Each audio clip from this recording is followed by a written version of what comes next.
그럼 칭기스칸 얘기 바로 들어가시죠. 알겠습니다. 이름 뭡니까? 원래 이름 태무진. 사실 정말 잔인했던 건 맞죠. 척추 딱 꺾어갖고 죽여버린 거죠. 신을 샤먼을 네. 1211년에 고려 희종 때인데 금나라에 사신단을 파견해요. 갑자기 그때 금나라하고 적대 관계였던 몽골 군대가 사신단을 보더니 공격을 해가지고 고려에 사신다는. 몰살시킵니다. 이 친구들 뭐라 좀 다 완전 싹 쓸어버리는 거죠 거기는. 완전히 멸망시켜버려요 거기는. 아예. 네, 저항하면 뭐 다 죽여요. 말 그대로 다 죽여요. 저항하면은 개도 죽였다 그랬어요. 근데 그게 원래 유목민족의 정신입니까? 사실 예전 뭐 돌고래나 흉노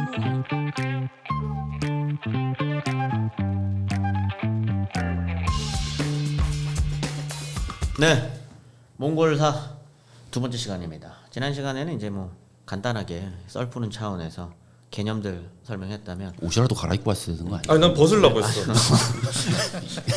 그래도 다 알아요. 같은 시간에 찍은 거 아닙니다. 사람들을 바보로 아시는 것 같은데. 네. 사람들이 제일 궁금해하는 걸 겁니다. 징기스칸에 대한 이야기. 징기스칸의 탄생 아니죠. 그 이전부터 몽골이라고 하는 나라가 어떻게 출발해서 징기스칸이 어떻게 태어났고 그래서 왜 정복 전쟁을 벌이게 되는지 하나씩 쭉 설명을 해주시면 좋을 것 같습니다. 네. 어디서부터 설명을 하는 것이 제일 좋을지. 몽골 친구들은 네, 몽골의 역사를 자국사로 배우겠죠? 당연하죠. 그러면 그들은 예를 들면 이제 우리는 한국사 교과서나 이렇게 하면 항상 우리는 고조선부터 이렇게 들어가잖아요. 아니면 뭐 조금 더 고고학 이야기까지 들어간다 그러면 이제 뭐 구석기, 신석기부터 해가지고 한반도에 네. 누가 살았나 이렇게 들어간다면 몽골 친구들은 그럼 몽골 역사 시작을 뭘로 배워요? 몽골에서의 그 고고학적인 이제 그 성과나 이제 이런 것들도 좀 언급이 되지만 어떻게 보면 본격적으로 뭔가 강력한 국가 흉노. 흉노에서부터. 네. 그러면 그 자국사로 인식합니까? 그죠.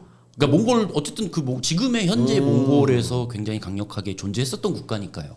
그러면은 어떤 그런 뭐 지금 뭐 거의 다 대부분의 나라들은 어떤 민족사적 예. 그런 서술이 있을 테니 예. 그러면 흉노족이라고 하는 네. 그 민족이라고 한다면 그게 지금의 몽골족이랑 연결이 된다라고 설명을 하는 거겠네요.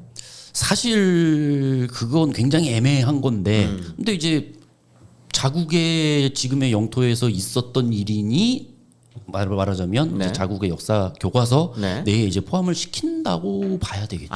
그냥 이 영토 안에 벌어졌었던 일이니까 가져가는 거다. 그렇죠. 그것이 어떤 민족 우리가 알고 있는 에스닉한 그런 어떤 민족의 연결로 그러기엔 오진 않는다. 너무 애매해요. 그러면은 지금의 그들이 생각하는 몽골의 시작은 뭐예요? 몽골의 시작은 결국 엄밀하게 얘기하면 결국 몽골이라고 봐야죠. 그 이름이 이제 말하자면 만들어진 언제라고 봐야 되죠? 그게 이제 칭기스칸이 1206년에 이제 몽골 우리가 지금 얘기하는 이제 몽골 제국을 건국했으니까 그 이전 단계 한 1100년대 중반쯤 그때 시작한다고.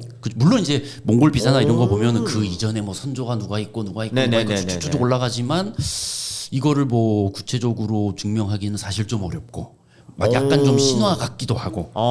근데 정말 이건 좀 구체적으로 나온다 할 때가 이제 중국의 금나라 있을 때. 네. 그리고 이제 몽골하고 이제 조금씩 유목 부족들하고 뭐 싸우기도 하고 금나라하고 막 티격 제거하기도 하고 요럴 때부터 이제 슬슬 좀 등장한다고 봐요. 생각보다 굉장히 늦네요. 엄밀하게 따지면 그렇죠. 그러면 그냥 몽골의 역사를 만약에 우리가 그냥 노멀하게 들어가겠다라고 하면 그냥 칭기스칸이네요. 어떻게 보면 그렇죠. 물론 이제 중국 사료에는 그 당나라 때 그때 뭐 저 위에 뭐 몽올 실위라고 무슨 실위족인데 네. 앞에 뭐 몽올이 붙어요. 몽올? 얘가 그 몽골족에 말하자면 원시 조상인가 보다. 그렇게 얘기를 하기도 하는데 네. 근데 이제 자세하진 않고 몽골 실위의 뭐 역사가 뭐 어떻게 되는지 이름 말고는 사실 자세한 게 없으니까. 근데 이제 조금 이제 스토리를 좀 만들어내고 네. 어느 정도 좀 이야기를 전개시켜 나가려면 이제 한 1160년, 70년 그 정도서부터 시작을 할 수 있을 것 같아요. 그럼 그때부터는 동아시아에 있었던 다양한 나라들에도 저 친구들은 새롭게 등장한 새로운 누군가? 이런 식으로 인식을 하기 시작하겠네요. 아직 모르죠. 금나라나 뭐 이런 경우는 그냥 여러 유목민 부족들 중에 하나 뭐 이렇게 생각했겠죠. 근데 거기서 갑자기 그냥 칭기스칸이 튀어나오는 바람에 그때부터는 이제 완전히 달라지는 거죠. 그럼 칭기스칸 얘기 바로 들어가시죠. 알겠습니다. 칭기스칸 이름 뭡니까? 원래 이름 태무진. 태무진. 네. 그거는 한자식인가요? 아니면 그냥 진짜 몽골어로 해도 태무진? 몽골어로 했을 때. 몽골어로 해도 태무진. 태무진. 무슨 뜻이에요? 뭐 사람들에 따라서 또 이야기가 또 다르긴 한데 근데 대부분 많이 이야기하는 게 그 테무르라고 하는 그 몽골어가 철이라는 뜻이거든요. 금속 철? 금속 강철. 그러니까 뭐 강철 같은 사람이니 아니면 뭐 대장장이었느니 뜻이 그랬다.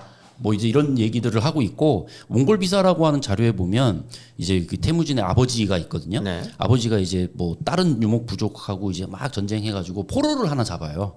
그 포로 이름이 태무진이에요. 근데 그 아들 이름을 태무진. 그걸 기념한다고. 그러니까 다르다니까요. 그게 사고 방식이 계속 또 이렇게 되면 다 진짜 달라요.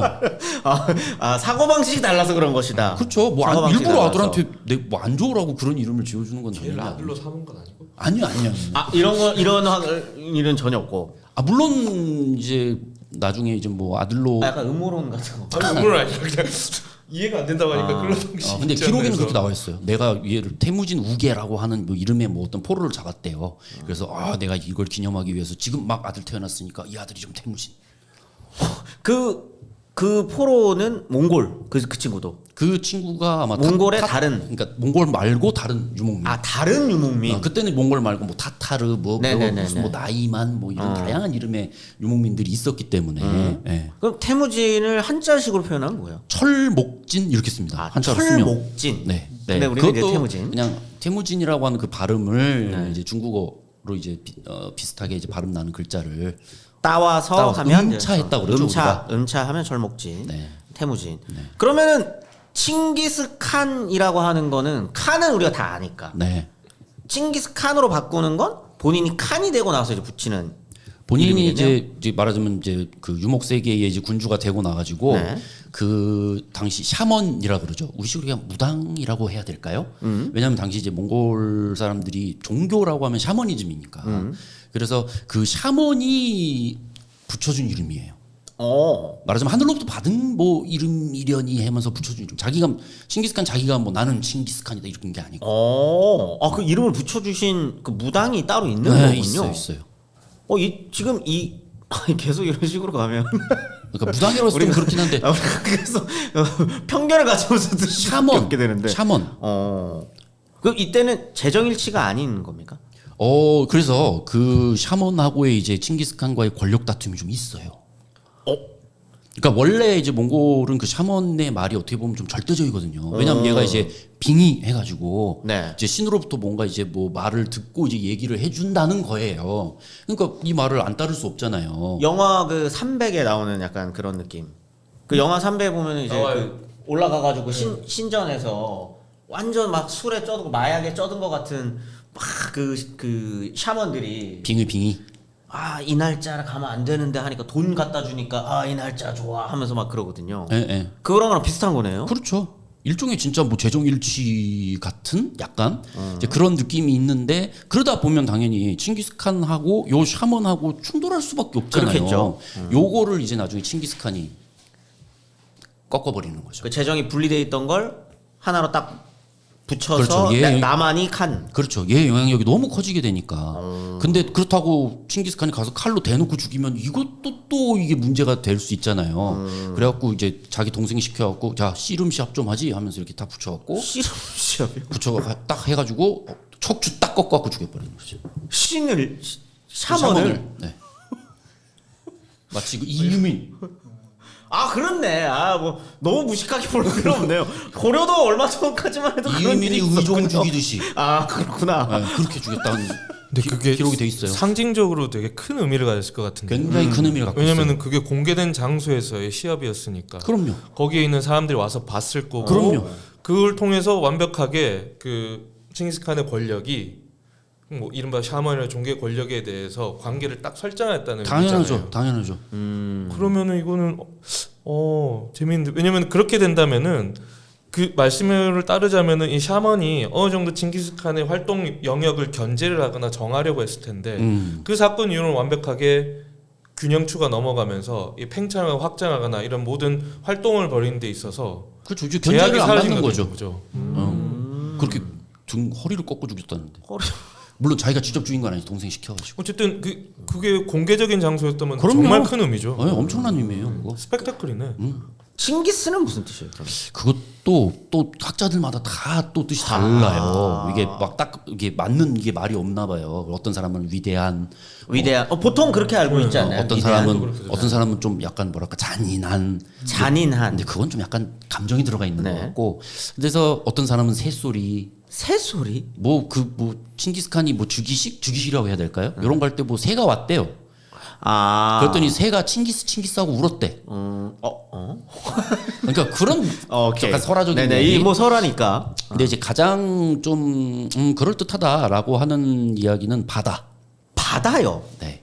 바다가 없지 않나요? 그래도 지금 몽골 물론 바다는 없지만 호수. 네. 거의 뭐 바다급으로 네네네네. 넓으니까요. 그래서 지금 이제 몽골어에 탱기스라고 하는 말이 있거든요. 탱기스. 네. 비슷하잖아요. 칭기스, 탱기스. 네. 그게 바다란 뜻이에요.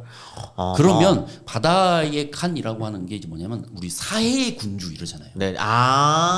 세계의 네. 뭐 중국식으로 얘기하면 천하의 네. 이제 이런 군주다.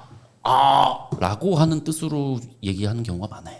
이미 이름을 받을 때부터 네. 팽창을 담고 있는 이름 아닌가요? 그 정도면? 뭐 해석하기 나름이죠. 네. 뭐 그 세계가 유목민의 세계만일지, 아니면 진짜 막 농경민까지 다 포함하는 세계일지, 그건 진짜 해석하기 나름인 거죠. 해석하기 나름이지만 우리는 칭기스칸이 어떠한 길을 갔는지를 알기 때문에. 그렇죠, 그렇죠. 오. 그래서 바다라는 뜻이 달라이라마라고 하시죠. 네네. 그 달라이가 바다라는 뜻이거든요. 오. 그리고 그 달라이라마라고 하는 칭호를 준 사람이 몽골 칸이거든요. 그러니까 이게 유목민 세계에서 과연 바다라는 낱말이 갖고 있는 의미가 그런 것도 참 좀 재미있어요. 아까 말씀드렸듯이 바다가 없는데도 네, 근데 뭔가 넓은 세계 이런 거를 뭔가 생각하는 없으니까 더 그렇게 그럴 수도 했을 있을지 있을 몰라요. 것 같아요. 저걸 꿈꿔보는 네. 어떤 의미. 뭔가 되게 막연하게 넓은 뭐 네. 이렇게 생각했을 수 있죠. 근데 갑자기 또 든 생각인데 갑자기 그 얘기를 들으니까 죄송합니다. 제가 무식해가지고. 예. 유목민족들도 바다를 건너나요? 안 건너죠. 못 건너죠. 배가 없는데요. 어허. 근데 나중에 이제 쿠빌라이 등장하고 네. 이제 그때 이제 그 농경 국가에 이제 배 만드는 기술을 배우고 하면은 이제 뭐 우리 일본 쳐들어가고 막 이러잖아요. 네네네. 그때부터는 이제 그때부터는 네, 배를 이용하죠. 이용할 수 있다. 네. 얘는 얘네라고 자꾸 부르니까 뭐 낮춰 부르는 것 같은데 이 친구들이라고 부르겠습니다. 이 친구들은 굉장히 습득이 빠르네요. 빠르죠. 뭔가 이렇게 유목민으로서 배우는 게. 살아남기 위해서 늘 그 생존에 말하자면 압박을 받고 있었던 이런 친구들이기 때문에 그래서 뭔가 자기한테 필요한 게 있으면은 쓱쓱쓱 가져와서 배우고 익히고 이게 상당히 빨라요. 정말로. 오, 좋습니다. 일단 칭기스칸의 전쟁 이야기를 빠르게 좀 가봐야 되는데 왜 팽창을 선택했으며 누구와 붙었는지 이런 얘기들을 하나하나씩 쭉 설명을 좀 부탁드리겠습니다. 우선 칭기스칸이 우리가 오해를 하면 안 되는 게 칭기스칸이 처음부터 뭔가 세계를 정복하려고 생각을 했다 아니에요. 전혀. 그럴 수는 없겠죠. 그렇지 당연히. 않습니다. 칭기스칸도 그냥 유목민 군주 중에 한 사람이에요. 이제 뭐 국가 저 여러 민족들을 이제 다 정복을 하고 이제 몽골로 하나로 딱 통일을 했으면은 이제 요걸 계속 유지를 해야 되기 때문에 그러면 약탈을 아하. 이게 물자를 어쨌든 공급을 해줘야 돼요 유목민들한테. 어쨌든 커졌으니까. 네. 네. 그걸 유지해야 되니까. 네. 그리고 자기의 그 권력을 유지하기 위해서는 얘네들을 어쨌든 잘 살게 해줘야 돼요. 그러면 그래서 어쨌든 교역도 관할해야 되고 정 안 되면은 결국 약탈해서 물자를 또 채워줘야 되고. 여기서 더 근본적으로 제가 질문하고 싶은 게 그 전에는 갈라져서 알아서 살았잖아요. 뭐 이렇게 했다가 어디도 붙었다. 근데 왜 굳이 일단 그들을 통일해서 약탈까지 하게 해야만 시스템이 운영될 수 있게 굳이 왜 합쳤어요? 정복을 왜 했느냐? 네. 애초에. 사실은 칭기스칸이 이제 그 몽골 비사의 뭐 이런 과정들을 보게 되면 저 그 영화에서 봤습니다. 아버지의 복수 약간 이런 거. 있죠. 아 있습니까 이것도? 있죠, 당연히. 아버지 복수를 하기 위해서 아버지를 죽인 이제 부족이 타타르라고 네. 하는 부족이었거든요. 그러니까 요 타타르를 내가 진짜 복수한다. 어떻게 보면 좀 개인적인 차원에서부터 시작을 했던 게 그럼 복수를 하려면 군사도 모아야 되고 누구랑 뭐 연맹도 맺어야 네. 되고 이렇게 해야 되잖아요. 그러니까 그러면서 점점 확대되는 것 같아요, 이게. 그래서 확대를 해 보니 일단 확대를 해가지고 뭉쳐는 놨는데 얘네를 어떻게든 매겨 살리고 그렇죠. 이 친구들을 어떻게든 뭔가 이렇게 구심체를 만들어 주려면 돈이 필요하고 재화가 필요하니 맞죠. 약탈을 한다. 네. 또 전쟁을 유목민들의 스타일이 또 전쟁을 통해서 전리품 얻고 네. 또 뭐 단합도 하고 네. 이제 이런 식의 어떤 효과도 노릴 수 있었다는 거죠. 칭기스칸 입장에서는. 그럼 그때 뭐 기록마다 뭐 다를 수는 있겠지만 그렇게 해가지고 몽골이라고 하는 쪽을 일단 한번 싹 하고 통일을 했을 때 병력이 어느 정도예요? 그때 이제 그 칭기스칸이 즉위할 때에 95개의 천호라 그러면 뭐 그냥 그냥 아주 계산기처럼 하면 1000명이지 물론 딱 채우지 네. 않았겠지만 그럼 95개면 95,000명? 인구가 네.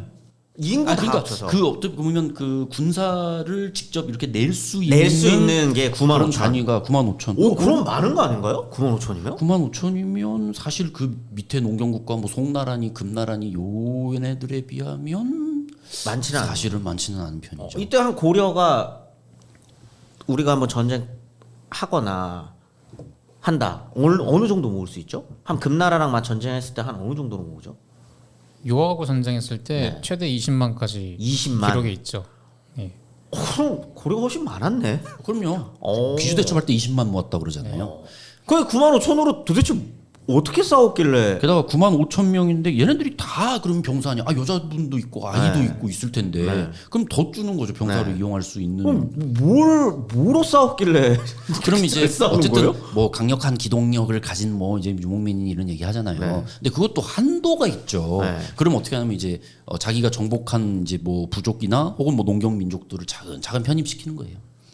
점점 불어나는 거죠. 점점 하나 정복하면 그걸로 또 군사력을 더 네, 확장시키고 다국적 군대죠 이제. 다국적 국적이라는 군대로. 표현이 좀 그렇긴 하지만 네. 어쨌든 다 종족 군대. 군대. 네, 점점 그렇게 확장되는 거죠. 첫 번째로 가장 중요한 점에서 너무 전투가 많을 테니까 중요하게 확장하는 과정에서 짚고 넘어가야 하는 정복했었던 나라들 하나씩만 얘기한다면 칭기스칸 하면은 서하, 네. 금, 서하, 금, 그다음에 중앙아시아 쪽에 호라즘이라고 호라즘. 이렇게 세 개를 주로 네. 언급하죠. 하나씩 이야기를 해보시죠. 우선 서하가 먼저예요. 서하. 네. 지금 어디라고 보면 될까요? 지금 중국 지도를 찾아보시면 네. 닝샤 회족 자치구라고 하는 곳이 있어요. 회족 자치구. 네. 네. 그곳이 이제 서하의 중심지가 있었던 곳입니다. 네. 그 지금의 뭐 중국 감숙, 영하 요쪽 네. 실크로드 고 네, 일대라고 생각하시면 되는데 거기도 이제 초원인 거죠? 거기는 초원이라기보다는 약간 사막에 가깝죠. 사막에 오히려. 가까운. 네, 오히려 그래서 정복할 생각은 없어요. 그 둔황 있는 그쪽입니까? 맞습니다. 맞습니다. 거기를 이제 치러 가는 거다. 네네네네. 왜 쳐요? 금나라를 이제 앞으로 쳐야 되는데 혹시 얘네들이 뒤통수 치면 안 되니까 우선 그거를 우선 단도리를 좀 항상 해놓고 배후 정리가 먼저 필요하죠. 네. 그러면 이런 얘기는 좀 무식할 수도 있겠는데 금나라보단 약했다는 뜻입니까? 금나라보다는 약하죠. 금나라보단 약하니까 여기를 먼저 치고 안정한다. 금나라보다 약하다기보다는 어떻게 근데 뭐 붙으면 어떻게 될지 모르니까요. 네네네. 사실 서하도 세기는 센 나라였다고 하니까 근데 어쨌든 칭기스칸의 주 목표는 금나라. 서하라기보다는 그래서 금나라를 치기 위해서 우선 얘네들부터 정리한다. 움직이지 못하게 네. 쉽게 정리됩니까? 쉽게 정리됩니다. 쉽게 정리가 된다고요? 어떻게 보면 되게 어렵게 이렇게 막 해야 될 것 같은데 몇 번 쳐들어가고 이제 서하가 못 버티는 거죠. 복속하겠다. 원래는 금나라의 신하예요. 서하는. 그러니까 그게 이게 이해가 안 된다니까요. 도대체 뭘로 싸웠길래 그냥 진짜 그냥 말 타고 가서 그냥 처음엔 그거밖에 없죠. 진짜로.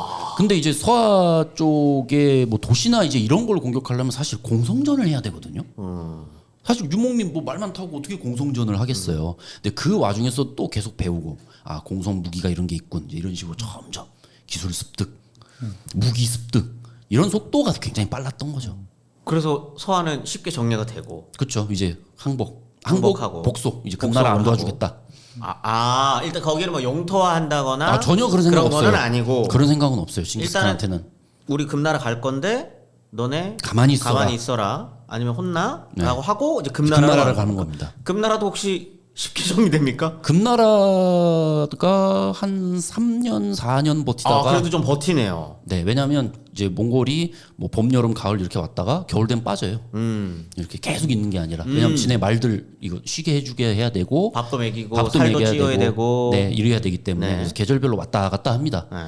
그래서 근데 그 금나라도 나름 대국이잖아요. 그렇죠. 근데 3년 4년 빠른 것 같은데. 3년 4년 정도면. 네. 그러면 금나라랑 몽골이 이렇게 전쟁하고 있을 때는 고려는 이제 파악을 하고 있겠네요. 이 네. 정도쯤에는. 네, 파악하고 있죠. 기본적으로 파악하고 있었고 1211년에 고려 희종 때인데 금나라에 사신단을 파견해요.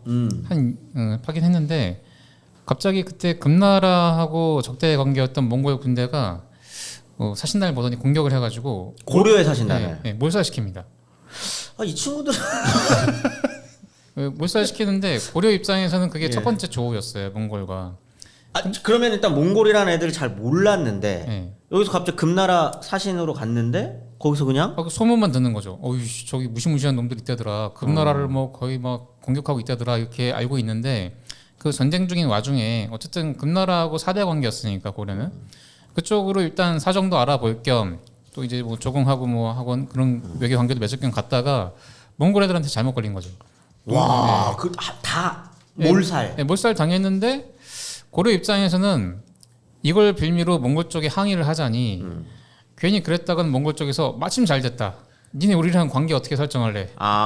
이렇게 될 수 있으니까 괜히 엮이기 싫어서 일단은 조용히 있습니다. 그냥 자기의 사신을 네. 다 죽였음에도 네. 일단 입을 다문다. 네, 괜히 그 옆 동네 그 깡패들이랑 엮일 필요 없잖아요. 그때가 이제 고려는 무신집권기였죠. 예, 무인직경기. 무인집권기였었고 이제 고려는 이제 대충 안 해요. 저기 위에 뭔가 일이 벌어지고 있고 좀 이미 뭔가 큰일 날 것 같다. 금나라 통해서 듣고는 있었을 거예요. 얘기는 듣고 있었고. 듣고 있었을 거고. 이렇게 지금 동아시아가 급변하고 있는데도 유럽은 아무것도 모르는 모르는. 왜그 남의 나라에 안에서 많이 힘들어했습니다. 네네네. 오케이. 그래서 금나라는 3년 4년 만에 어쨌든 칭기스칸에 의해서 정리가 되는. 그렇죠. 처음에는 이제 금나라 황제가 이제 못 버티겠으니까 공주도 보내주고 쌀 보내주고 늘 하던 방식이에요. 네. 중국의 왕조들이 보내줄게. 칭기스 그러면 그래서 이제 어느 정도 합의가 됐어요. 네. 근데 얼마 안 있다가 금나라 황제가 수도를 옮겨버려요. 남쪽으로. 도망가는 그런 약간 좀 모습이 되는 거죠. 마치 후위를 도모하는 듯한. 네, 그렇지. 거기서 칭기스칸이 이거는 아니다. 우리와의 화의를 배반한 것이다. 다시 쳐들어옵니다. 그래서 아예 절멸. 금나라의 당시 수도가 함락이 돼버려요. 이미 수도에서 이제 도망갔으니까 황제는. 그러면서 이제 금나라의 일부를 몽골이 점령을 해버리게 됐죠. 사실 점령할 생각은 없었는데 좀 우연이라고 해야 될까요 이게? 그래서 나는 그런 의도가 아닌데 황제가 버리고 달아나는 바람에 그냥 이제 차지를 하게 돼버렸죠. 지금의 북경. 지금의 북경. 네. 베이징. 네, 지금의 북경 일대에. 칭기스칸일 때 베이징은 이미 함락이 됩니까? 함락이 돼버렸어요. 근데 칭기스칸은 사실 통치할 생각 없거든요. 이 친구들은 어차피 유목 민족인데 네, 베이징에 왔어요. 근데 네. 베이징이라는 공간은 굉장히 지금 이미 수천 년 동안 거기는 정주에서 살아가는 그렇죠. 곳이잖아요. 네. 거기에서 뭐예요, 그럼? 그래서 통치가 잘 안 돼요. 칭기스칸도 관심 없고 관심도 없고. 관심 없고 통치 방법도 잘 모르고 이러니 이제 조금 지금 그 북경 중심의 이제 화북 지방이 좀 약간 무주공산처럼 되죠. 이게 약간 금나라도 남쪽으로 내려가 버리고 몽골은 딱히 뭐 통치 행정 잘 모르고 관심도 없고 이러니까 후대 때에는 완전히 금나라를 멸망시켜 버리기 때문에 그때는 이제 정말 황하 일대까지 쫙 들어가는 거거든요. 거기를 그냥 목초지로 다 바꿔버리자. 그러니까 이제 안 된다. 목소지로 바꾸자는 이야기는 일단. 농경지 다 뒤집어 봤다 엎어버리고. 근데 그 생각은 굉장히 유목하자. 유목민족스러운 거네요. 근데 그걸 말린 거죠. 얄초자라는 사람이 이건 이제 우대이 때. 근데 그때 만약에 거기가 목초지로 변했으면 잘 안 됐을 것 같은데 기후도 그렇고. 아 기후가 일단 그렇게가 안 되니까. 또 황하라는 뭐 저기 초원지대 가면 강이 그렇게 막 엄청 크지 않거든요. 근데 황하는 어유.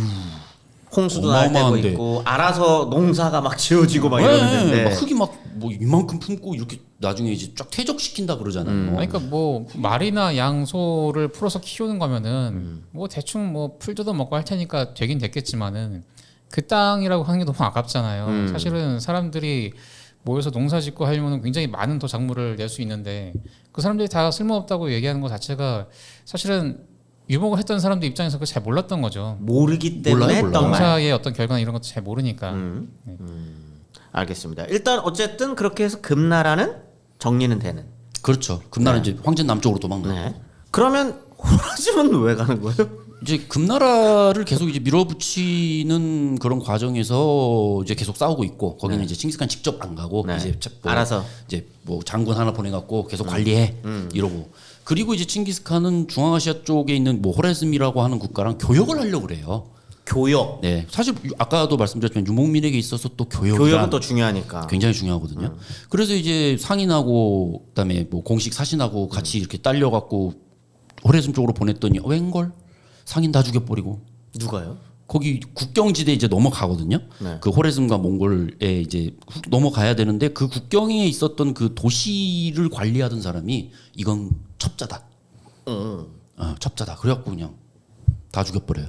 호라즘 쪽 사람이 네, 죽인 호레즘 거네요, 쪽 사람이 다 죽였다면 오해 좀 이건 정확하지 않다. 과장이고. 왜냐하면 이제 뭐 그냥 싹 다 말하자면 잡아서 죽였다라는 표현이기 때문에 다 죽였다고 하지만 그 중에서 몇 명이 살아남은 것 같아요.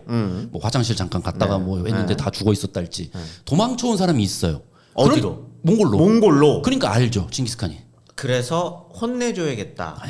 복수. 그럼 일단 혼내주러 가는 거네요. 복수입니다, 복수. 복수의 차원에서. 네네. 호라즘이라는 일단 나라. 일단 당연히 이제 다들 유명한 나라라서 아시니까 이렇게 하겠지만 저 같은 무지랭이는 잘 모르거든요.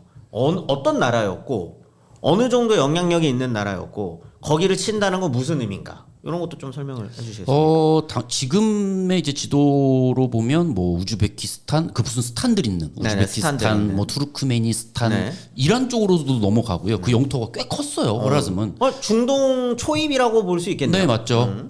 그리고 신생 국가였어요. 신생국가. 호레즘도 어떻게 보면 몽골하고 비슷한 처지죠.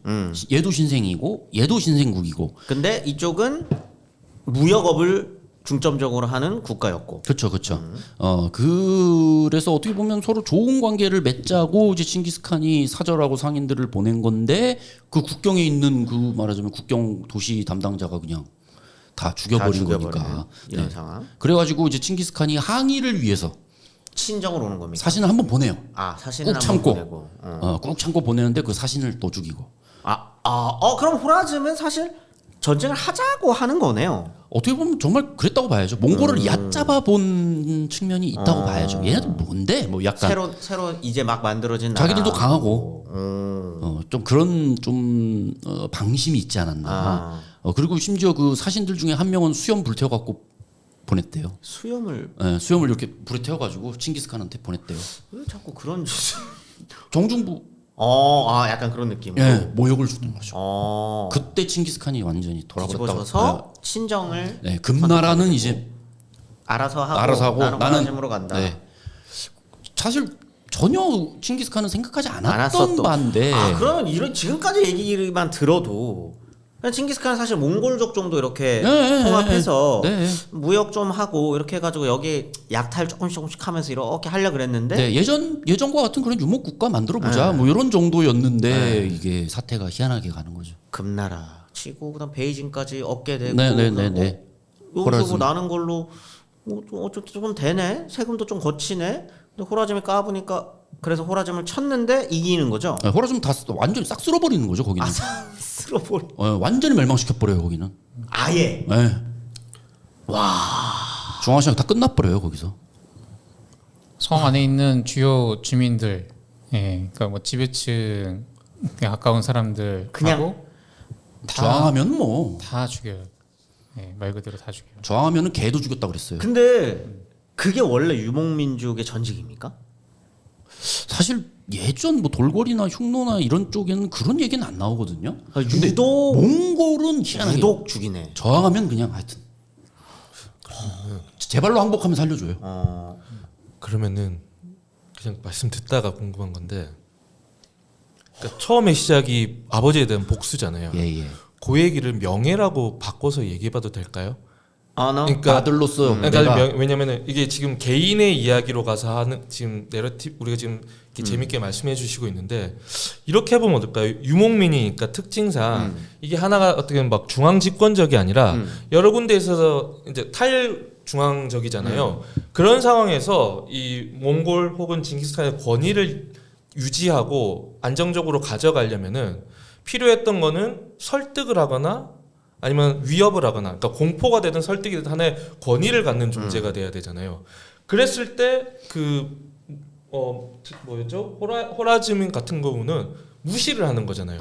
예. 그럼 이 이야기가 무시를 당했다 그러면은 가지고 있는 통제력을 가지고 있는 그 지역 내부에서의 권위 실추로도 이어질 수 있으니까 맞죠. 그 외부에 가서 아예 쓸어버림으로써 자신의 권위를 세우는 방법이 될 수 있을 것 같아요. 괜히 우리는 이거를 가지고 막 너무 잔인하다는 식으로 몰아가는 것 같은데, 오히려 이게 하나의 통치 방식 이렇게 생각이 되는데. 잔인한 건 잔인한 거 아닙니까? 아니, 죽였다. 이거 죽였긴 했는데. 싹 죽였는데. 근데 그것도 어떻게 보면 오늘날의 관점에서 보는 거 아니에요? 그러니까 그래요. 그러니까 사람에 대한 태도나 이런 것이 그 당시에는 내가 권위를 지키는 게 더 중요하다고 판단을 했다면은 그때 가치관에서 그것을 보여주는 것은 아니었을까. 맞아요. 그러니까 그게 재밌는 거는 우리 유목민들이 특성을 볼 때 이게 어떻게 팽창을 해가는가 했을 때, 우리는 항상 외부에 무엇을 있었다, 뭐 좀 더 뭐 부가 있다고 생각했는데 유목민들은 말씀해 주신 거 보면 그게 안 맞잖아요. 그랬을 때 오히려 그 있던 팽창했던 동력이 내부적인 통치 권위가 아닐까. 충분히 일리 있는 말씀인 것 같아요. 그래서 칭기스칸은 그 호라즘 군주 도망치거든요. 끝까지 잡으라 그래요. 내부적인 결속도 있고 또 이거를- 한편으로는 대외적으로 공포 전략이죠. 네, 대외적 덤비면 이렇게 된다. 그걸 지금의 관점에서 잔인성으로 볼 것이 아니라 당시에 그들이 갖고 있었던 명예, 그다음에 혹은 그 대외 팽창이든 복수든 그것을 지키기 위한, 이 공동체를 유지시켜주기 위한 하나의 방식 정도로 이해하면 되는 거다. 그러니까 뭐 정치적으로 얘기하면 그럴 수 있는데 그 정말 그 하나하나 죽은 사람들의 우리가 삶 속으로만 이렇게 예를 들어서 생각해 보면 사실 정말 잔인했던 건 맞죠. 그럼에도 지금의 관점에서 그것을 잔인하게만 판단해서는 안 된다. 잔인한 거 맞는데 그 뒤에 이면에 다른 것을 더 봐야 정치 된다. 전략이 있죠. 있었을까. 약간 보여주기 방식 네, 있잖아요. 그런 식을 통해서 그래서- 가지고 있는 어떻게 이 제국이 결속을 유지하면서 계속해서 팽창을 해갔는가에 대한 설명이 되지 않을까요? 그 보여주기 방식이 대표적이니까 아까 그 죽인 그 시장 그 국경 담당자 잡았어요. 그래갖고 이제 죽일 때 그냥 죽이면은 이게 또 보여주기 방식이니까 그래갖고 이제 야 네가 우리 그 상인들이 갖고 온 물건들 탐내 갖고 다 죽인 거니 그래 너도 가서 많이 돈 벌어라 해갖고 은을 녹여요. 그럼 엄청난 온도로 녹였을 거 아니에요. 그걸 눈에다 부어버려. 그건 그냥 잔인한 거. 근데 정말 보여주기 정말 아. 약간 본보기 이면도 있겠지만 잔인한 건 확실히 잔인하네요. 예. 그러니까 보세요. 다 보는 데서 척추 꺾었죠. 어. 아버지 무슨 복수하죠. 다 자기 보는 데서 마음대로 은으로. 굽죠. 이거는 맞아. 완벽하게 그 외부와 내부에게 보여주는 뭔가 거잖아요. 내가 네. 보여주고 싶은 무엇인가 그리고 있기 권위를 때문에 확보한 하는 전략이지. 거다. 그냥 개인의 성향이 잔인해서가 아니라 그 이면에 정치적인 많은 것들이 숨어 있는 거다. 요 얘기인 거잖아요. 저는 그죠? 그렇게 거기에 볼수 또 있을 것 플러스 같아요. 이제 몽골의 이른바 터부라고 해야 될까요? 이상하게 그 좀 높은 사람들, 귀족 이런 사람들 죽일 때 피를 흘리면은 안 된다고 얘네들이 피 흘리면은 좀 재수 없다고. 네? 피가 땅에 튀면은 그럼 귀족들의 피가 땅에 튀면은 이게 그래서 눈에다가 어머. 그리고 그 돌 이렇게 해서 입에다가 계속 채워놓고 숨 막히 그럼 피는 안 나오잖아요. 그리고 담요에다가 뭐 말아갖고 뭐 말들이 때려 밟아서 죽이게 한다는. 그거는 어떤 뭐 통치자의 어떤 성향이라기보다는 그건 그 걔네들의 문화. 문화. 네. 희한해요 그런 거. 호라즘은 쉽게 그래서 정리가 됩니다. 그럼 거기도 그 몽골이라고 영역이 하는 나라 돼버리는 영역이 거죠. 돼버리는 네, 돼버린 거겠죠? 거예요. 좋습니다. 좋습니다. 그리고 이후부터는 또 확장을 이제 시작하게 되는 거잖아요. 그렇죠. 칭기스칸 죽고도 그 아들들이 이때쯤 죽습니까? 네, 칭기스칸이 이제 호레즘 딱 정벌 끝나고 나서 또 서하로 갑니다. 네. 그러다가 이제 서하 정벌하다가 죽는 사망을 거죠. 하게 되는. 네. 알겠습니다. 오늘은 칭기스칸에 대해서 많은 것들을 이야기했습니다. 그 사람이 어떻게 태어났고 이름은 무엇이며 왜 굳이 정벌을 시작했는지, 정복 전쟁을 시작했는지까지 오늘 이야기가 됐고요. 그 이후 칭기스칸 사후 이후의 이야기들은 다음 시간에 또 이어서 나눠보도록 하겠습니다.